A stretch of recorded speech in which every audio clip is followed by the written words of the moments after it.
안녕하세요 여러분. 오늘은 아주 오래전 지금의 한국에 있었던 신라라는 멋진 왕국에 대해 알아보겠습니다. 신라는 한반도 남동부에서 찬란한 문화를 꽃피운 나라로 992년 동안 존속한 고대 왕국이었습니다. 1. 신라의 지리적 위치와 영역. 신라는 한반도 동남부에 위치해 있었습니다. 동쪽은 동해와 접해 있어 해상 무역과 외교에 유리했고, 서쪽은 내륙 산지와 접하여 자연 방어에 탁월한 이점을 가졌습니다. 초기 신라는 영토가 제한적이었으나 점차 주변의 부족과 소국을 흡수하며 그 영역을 확장해 나갔습니다. 특히 삼국시대 말기에는 백제와 고구려를 차례로 병합하여 한반도의 다수 지역을 통일하는 업적을 이루었습니다. 2. 신라의 정치 및 군사체제.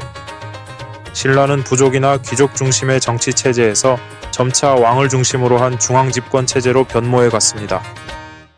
신라의 관료체계를 설명할 때 주로 사용되는 용어는 골품제입니다. 골품제는 혈통과 가문에 따라 신분을 구분하는 제도로 신라 사회의 정치, 행정, 군사 운영 등 여러 분야에서 중요한 역할을 했습니다. 신라는 귀족 계층을 성골, 진골 등으로 구분하며 이들 귀족이 국가 운영의 핵심 인력으로 활동했습니다.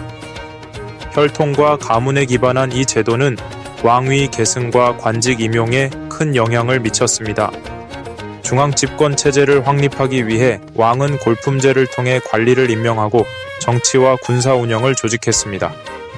이를 통해 신라는 국가 전반의 통제를 강화하고 체계적인 행정 조직을 운영할 수 있었습니다. 골품제는 신라가 내부 분열 없이 통합된 사회체제를 유지하는 데 기여했으며, 후대에도 한국 사회의 귀족 제도와 행정 체계에 영향을 미친 중요한 제도로 평가받고 있습니다. 신라는 체계적인 군제와 전략적 전술을 통해 주변 국가들과의 전쟁에서 우위를 점했습니다. 신라의 국토는 산지와 구릉이 많아 자연 방어에 유리한 환경을 제공했으며, 육상에서는 중요한 도로와 산악 통로에 요새와 성곽을 설치하여 외적의 접근을 미리 차단하거나 지연시키는 전략을 사용했습니다. 해상 방어의 주축은 동해안이었고, 이곳은 외적의 침입 경로 중 하나였기에 신라는 해군력을 강화해 해상에서 적의 상륙을 방지했습니다. 해안에 해군 기지를 마련하고 정기적인 순찰과 경계 작전을 통해 해상 무역로를 보호하는 동시에 외적의 해상 공격을 미연에 방지했습니다. 내물왕 시기 백제와 외의 연합군이 신라를 침공하여 큰 위기를 맞이했으나 고구려의 지원을 받아 이를 극복했습니다. 이 과정에서 신라는 고구려의 선진 군사 기술을 받아들여 더욱 발전하였으며, 특히 해상 방어 체계를 대폭 강화했습니다. 신라는 육상 방어와 해상 방어를 분리하지 않고 통합적으로 운영했습니다. 만약 해상에서 외적이 상륙하는 상황에 대비해 해안가 요새와 인근 내륙의 병력을 신속하게 동원하여 방역할 수 있는 체제를 마련했습니다. 이후 지증광 시기에 이르러 신라는 더욱 발전된 해군력을 바탕으로 동해의 울릉도와 독도를 지배하던 우상국을 정복하며 해상 방어력을 한층 강화했습니다. 또한 진흥왕 때 육상으로도 정복 활동을 활발히 진행하여 한강 유역, 함흥평야와 그 이북 지역까지 세력을 확장했습니다. 그리고 정규군뿐 아니라 민병대와 지역 호족, 지방 유력 귀족 등 다양한 병력을 동원하여 각 지역의 특성에 맞는 전술을 펼쳤습니다. 신라의 종교, 문화, 건축. 신라는 6세기 중엽부터 불교를 국교로 채택하면서 문화와 예술 전반에 지대한 영향을 미쳤습니다. 이때 중국에서 전해진 불교의 경전과 예술 양식을 적극 수용하여 신라만의 독창적인 불교 예술을 창조해냈습니다. 경주에 위치한 불국사와 석굴암은 신라 불교 예술의 정점을 보여주는 대표적 유산입니다. 섬세한 석조 조각과 금속 공예품은 신라 문화의 정교함과 예술적 감각을 입증합니다. 신라의 금관과 귀걸이 등 장신구는 정교한 금속 세공 기술과 뛰어난 미적 감각을 보여줍니다. 이러한 공예품들은 신라 귀족 사회의 위신을 상징하며 동아시아 전역에서 그 예술성과 기술력이 높이 평가되고 있습니다. 또한 첨성대는 신라 시대의 천문 관측 시설로 별의 움직임과 계절의 변화를 정밀하게 관측하는 데 사용되었습니다. 이러한 관측 자료는 농사 시기 결정, 기후 예측, 그리고 군사 작전 계획 등 다양한 분야에 활용되었습니다. 신라는 뛰어난 건축 기술을 바탕으로 황룡사 9층 목탑을 세웠습니다.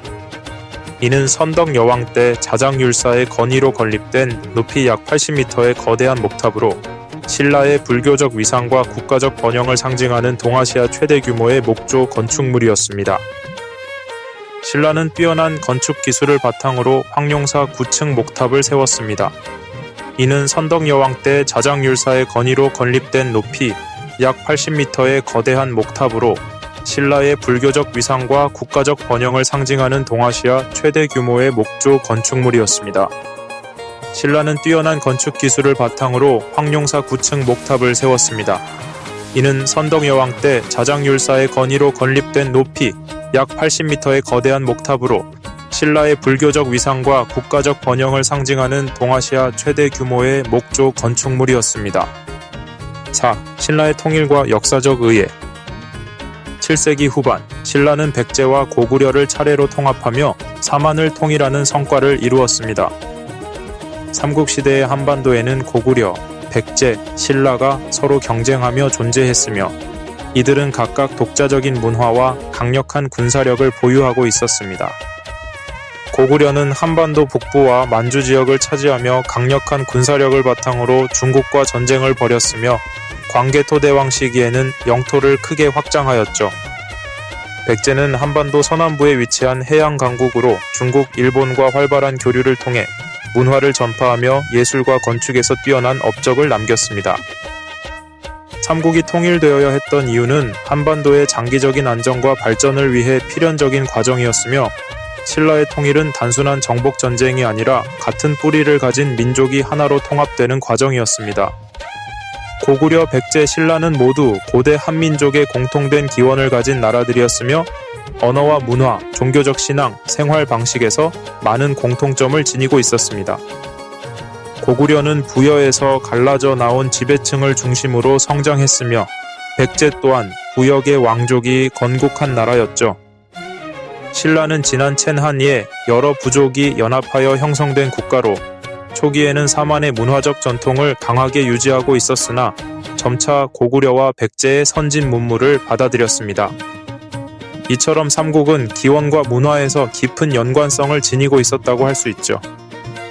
만약 삼국이 끝없이 내전을 벌이며 분열된 상태로 남아 있었다면 한반도는 외세에 의해 장기적인 지배를 받을 위험이 컸을 겁니다. 신라가 주도한 삼국 통일은 단순한 군사적 정복이 아니라 한민족의 정체성을 확립하고 한반도를 하나의 국가로 통합하는 과정이었죠. 신라는 고구려와 백제의 유민들을 포용하고 이들이 반발하지 않도록 배려했으며 삼국의 문화를 융합하여 더욱 발전된 사회를 만들어갔습니다. 이러한 통일 과정은 이후 고려와 조선으로 이어지는 한반도의 국가 형성의 중요한 토대가 되었고 삼국이 하나로 통합됨으로써 외세의 간섭을 막고 한민족이 독립적인 문명을 발전시킬 수 있었으며 이후 한반도는 통일된 국가로서 안정된 정치체제를 유지할 수 있었던 원동력이 됩니다. 신라의 통일은 단순한 군사적 승리만이 아니라 다양한 민족과 문화가 공존하는 사회체제의 기틀을 마련하는 데 중요한 역할을 했습니다. 그리고 이 시기 경주의 번영을 암시하는 여러 사례들이 있습니다. 주요 도로에는 비가 오면 처마 밑으로만 걸어도 젖지 않을 정도로 집들이 배치되었다는 이야기가 전해지며 경주에 사는 사람들이 땔감이 아닌 숯을 이용해 음식을 조리하는 등 당시의 생활 방식과 도시의 번영한 식문화를 암시하는 기록들이 있습니다. 이는 연기가 도시를 오염시키는 것을 방지하기 위한 효과도 있었지만 도시민들이 여유롭고 풍요로운 삶을 살았다는 것을 알 수 있게 하죠. 경주에서 발견된 도로 유적을 보면 도로가 배수로까지 갖춘 구조였으며 도로와 집이 일정한 간격을 두고 정리된 형태였습니다. 일본의 이에 따르면 신라의 수도는 깨끗하고 아름다우며 계획적인 거리 구조를 가지고 있다는 평가도 있었습니다. 신라시대 경주는 단순한 왕궁 중심지가 아니라 계획적으로 정비된 도시였다는 것을 보여주는 것입니다. 신라시대 경주는 단순한 왕궁 중심지가 아니라 계획적으로 정비된 도시였다는 것을 보여주는 것입니다. 5. 신라의 유산과 현대에 미치는 영향. 경주 지역에 집중된 신라의 문화유산은 유네스코 세계문화유산으로 지정되어 오늘날에도 많은 연구와 관광의 대상으로 평가받고 있습니다.